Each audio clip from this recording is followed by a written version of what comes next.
नमस्कार दोस्तों, आज अपने चैनल पे भगवान शिव गुरु के चर्चा को लेकर आए हैं रमन कुमार, जो आपको बताएंगे वो अपने जीवन में परिवर्तन, उनसे जुड़कर भगवान शिव गुरु से जुड़कर उनको गुरु बनाने के बाद क्या महसूस किए हैं। चलिए उनको सुनते हैं और महसूस करते हैं। गुरु महेश्वर शिव के चरणों में प्रणाम करता हूँ, माता पार्वती के चरणों में प्रणाम करता हूँ। इस कालखंड के भगवान शिव के प्रथम शिष्य हम सबों के वरण्य गुरु भ्राता परम आदरणीय अपने साहब श्री हरिनानंद जी के चरणों में मेरा प्रणाम। शक्ति स्वरूपा दीदी मां नीला मानंद जी के चरणों में प्रणाम। मेरा प्रणाम उन तमाम शिव भक्तों, शिव शिष्यों, शिव से प्रेम करने वालों, आप सभी के चरणों में मेरा कोटि कोटि प्रणाम है। आप सभी मेरे प्रणाम को स्वीकार कीजिए। हम सबों के जीवन में एक ऐसे महामानव इस कली काल में उभरे जिनका मैं 7 जन्मों तक आभारी रहूंगा, जन्म जन्मांतर तक आभारी रहूंगा, जो इस कली काल में भगवान शिव एक एक व्यक्ति के गुरु हो सकते हैं।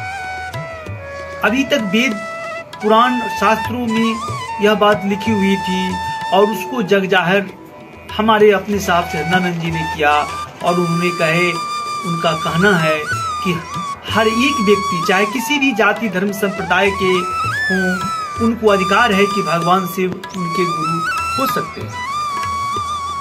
मन ही आपका गुरु मानेगा, मन ही शिष्य बनेगा। इस कली काल में जो भाई भाई को नहीं पहचानता, घर परिवार को नहीं पहचानता, इतनी लौकिकता, इतनी भौतिकता, इतने विलासिता और इतनी भागम भाग की जिंदगी है, उस स्थिति में मन को स्थिर करने के लिए साहब ने आज तक कोई भी ऋषि महर्षि आए अपनी पूजा कराया, लेकिन हमारे साहब एक ऐसे महामानव आए जिन्होंने पंचाक्षरी मंत्र नमः शिवाय को जग जाहिर किया। क्योंकि स्थिति भी भयंकर उन्होंने देखा, वो शिव के रूप में ही, शिव के द्वारा ही संचालित शिव स्वरूप में हम लोगों के बीच आए थे। और कुछ गुरु भाई गुरु बहनाओं ने महसूस किया और कुछ गुरु भाई गुरु बहना उनके जाने के बाद महसूस करके अपने जीवन को धन्य कर रहे हैं।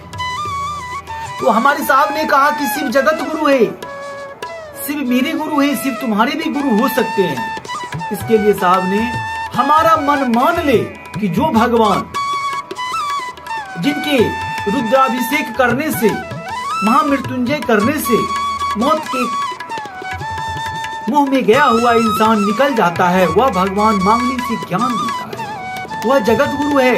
तो जगत के एक एक व्यक्ति का गुरु वह नहीं होगा तो जगत गुरु कहलाएगा ही नहीं। और वह जगत गुरु शिव आप पढ़ने के लिए जाइए, वह पढ़ाने के लिए बैठा हुआ है।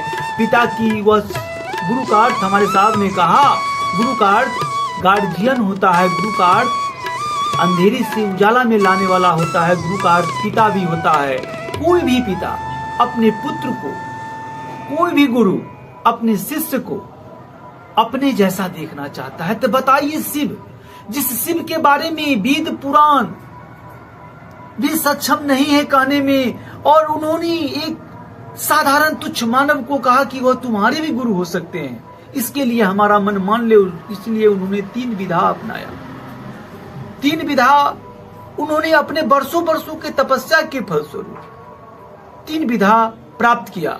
और जान लीजिए, आज तक कोई ऐसे ऋषि नहीं आए जिन्होंने कल्याणार्थ इतना बड़ा काम किया, लेकिन हमारे इस कली काल में साहब हरिनानंद जी ऐसे महामानव के रूप में, ऐसे भगवान शिव के स्वरूप के रूप में आए कि जो उनके अनुयायी हो गए, उनका तो जीवन वास्तव में बदल रहा है। आज करोड़ों शिव शिष्य अपने जीवन की दशा दिशा और समाज में एक पहचान बना के भगवान शिव के माध्यम से एक नई दिशा और समाज को सुस्थिर रखने में अपना अहम योगदान निभा रहे हैं। तो साहब हरिनानंद जी ने अपनी तपस्या के फलस्वरूप, अपनी अनुभूति के फलस्वरूप, अपने कार्यों के फलस्वरूप उन्होंने 3 सूत्र को पिरोहित किया। 3 शब्द को लोग दूसरी निगाह से देखते हैं, 3 शब्द को उन्होंने शुभ सूचक बना दिया। ऐसे पारसमणि पत्थर पारस के रूप में हम लोगों के जीवन में आए, जो हम लोगों की हृदय, मानसिक और शारीरिक और भौतिक सारी आवश्यकताओं को उन्होंने मन स्थिति में लाने का प्रयास किया। हमारे साहब ने कहा है कि शिव शिष्यों का लौकिक मनोरथ स्वतः पूर्ण हो जाता है। स्वतः। आप इतनी कोरोना में भीषण महामारी हुई है, हमारे शिव शिष्य बेसिकली रूप से साहब ने कहा है जो 3 सूत्रों का पालन करेगा, मेरा मन मान लेगा इस 3 सूत्रों के माध्यम से कि शिव मेरे गुरु है। अरे आप अब तक तो प्यार किए हैं, अपना किसको समझे हैं? वह शिव जिसकी दया से हम जीते हैं, वह शिव जिसकी दया से हम सांस लेते हैं, वह शिव हम सबों का पिता है। वह आपका भी गुरु है, वह जगत गुरु है, तो आपका भी हो सकता है। बस आपका मन मान ले, इसके लिए आपका मन मान ले। इसके लिए हमारे साहब ने 3 विधा दिया। पहले सूत्र में दया की याचना है कि हे शिव आप मेरे गुरु हैं, हम आपके शिष्य हैं, मुझसे इस पर दया कर दीजिए। तो अपनों का क्या प्यार होता है वह तो आपसे झलकेगा। अपनापन कैसा होता है इसको आप भली भांति समझते हैं। वह देवाधिदेव महादेव है, वह मेरे गुरु देवाधिदेव हैं, देवों के देव महादेव हैं। तो उनसे दया हम मांगेंगे तो प्रेम से स्नेह से ही मांगेंगे। और हे शिव आप मेरे गुरु हैं, हम आपके शिष्य हैं, मुझसे इस पर दया कर दीजिए। दया का भाव आप रखिए। दया शिव की बरसती है, जगत शिव की है, हम शिव के हैं और शिव के होके ही रहेंगे। तो साहब ने प्रथम सूत्र में दया की याचना को रखा। दूसरे सूत्र में उन्होंने चर्चा करने के लिए कहा। उन्होंने कहा कि बातचीत करते हो, इसके दौरान तुम लोगों को यह कहना शुरू करो कि शिव जगत गुरु हैं, शिव मेरे गुरु हैं, शिव आपके भी गुरु हो सकते हैं। कहना है। साहब ने यही कहा और मेरे महादेव ने हमारे अपने साहब को यही कहा। साहब ने भी हम सभी जगत वालों को कहा जो इनके रास्ते पे चले गए उनका उद्धार हो रहा है। भैया अब करके तो देखिए, कोई पैसे का खर्च नहीं है, सिर्फ 2-4 मिनट का वो भी समय में संशोधन हो जाएगा। सिर्फ मनोदशा को बदलना है।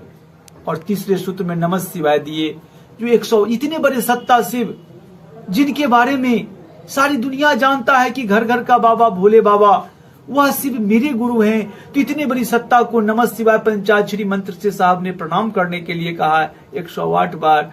आप प्रयास करेंगे तो अधिक भी हो जाएगा। अरे मिठाई खा के तो देखिए, शिव नाम लेके तो देखिए। शिव नाम से मिठाई जगत में कोई नाम नहीं है। सारे मंत्रों का जप शिव नाम से ही, सारे मंत्रों की शुरुआत, सारी सृष्टि की शुरुआत शिव से है, तो सारे मंत्रों की शुरुआत भी शिव से है। आप शिव के शरण में आके देखिए भैया, दुनिया से मैं हारा तो आया तेरे द्वार, अब यहां से हम कहां हम जाएंगे सरकार। इस भक्ति भाव से भगवान शिव को अपना गुरु मानिए। और हमने अपना गुरु मान के आज जो मैं एक व्यक्ति के सामने बोलने से हिचकता था, हमारे अंदर इतनी हेरिटेशन थी, इतनी कठिनाई होती थी, आज 3 सूत्रों के माध्यम से दया मांगते रहते हैं, अपना काम करते रहते हैं और दया भाव में रहते हैं।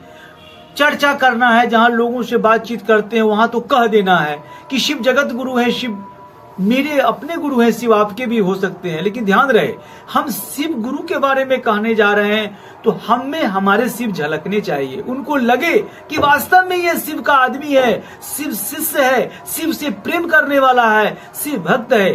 तभी ना वो हमारी बात को, हमारे गुरु को मानेगा। क्योंकि हम तो अपने गुरु को लेके जाते हैं। मेरे गुरु शरीर में तो नहीं है, लेकिन अदृश्य सत्ता का मालिक है। उस शिव के नाम, वह शिव नाम का मोहताज नहीं है, वह सिर्फ मेरे माध्यम को देख रहा है कि मेरा लड़का मेरे जगत में आके हमारे लिए करता क्या है। और हम शिव के शरण में आके हमारे सोच में, हमारे समझ में, हमारी स्थिति में, मेरी दशा दिशा में परिवर्तन हुआ है भैया। और इसमें 1 रुपए का खर्च नहीं है। तो आप इसको आजमा के देखिए, शिव की चर्चा करके देखिए, लोग आपकी चर्चा करने लगेंगे। आप शिव की तरफ मुड़ के तो देखिए, लोग आपको मुड़ मुड़ के देखने लगेंगे। और इतने बड़े सत्ता है तो उनको तीसरे सूत्र में हमारे साहब ने नमः शिवाय मंत्र दिया। और यह स्थिति ऐसी है कि आज इस पंचाक्षरी मंत्र नमः शिवाय के माध्यम से आप करने लगेंगे तो आपको एक लगेगा कि मेरे ऊपर एक अदृश्य शक्ति का संचालन हो रहा है। आप अपनी शक्ति को महसूस करेंगे। हमारे साहब कहते हैं गुरु की दया, विपत्ति में गुरु की दया तीव्र हो जाती है, तो सब कोई आपका साथ छोड़ देगा। लेकिन मैं पूर्ण विश्वास के साथ मैं एक शिव को गुरु मानने वाला आप लोगों से निवेदन करके कहना चाह रहा हूं कि भगवान शिव को मानकर उनके गुरु स्वरूप को अपनाकर आपके जीवन में परिवर्तन तय है भैया। इसमें 1 रुपए का खर्च नहीं है। इसको आजमा के 3 सूत्र करके तो देखिए आपको क्या अनुभव होता है। आज शिव चर्चा साहब श्री की शुरुआत थी। आज करोड़ों शिव शिष्य अपनी दशा दिशा को बदल लिए हैं। मेरे दशा दिशा में भी परिवर्तन है, आपके भी दशा दिशा में परिवर्तन होगा, क्योंकि गुरु आते हैं तो अपने शिष्य में झलकते हैं। अगर वो नहीं झलकते तो आज इतने शिव शिष्य नहीं होते। ये आजमाने की चीज है। भगवान शिव को गुरु मान के तो देखिए, जीवन में परिवर्तन तय है। इन्हीं शब्दों के साथ मैं अपनी वाणी को विराम देता हूँ।